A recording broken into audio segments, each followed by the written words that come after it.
Buen día a todos. Fuera, mira, como haitiano trabaja duro en su país, dice que no quiere haitiano aquí. Mirando haitiano, como coge un pico, con una maceta ahí en la mano.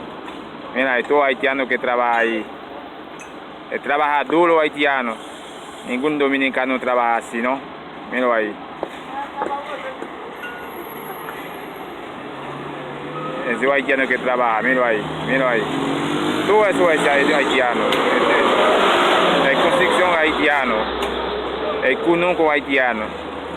Todo se trabaja duro haitiano. Digo, no quiere haitiano en su país. Si no quiere haitiano, el trabajo, construcción, se acabó en su país. Vamos a trabajar, coño. Vamos, haitiano. Mira ahí.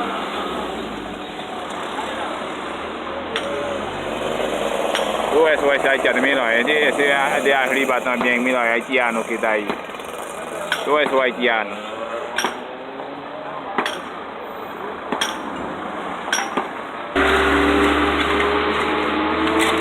Mira ahí.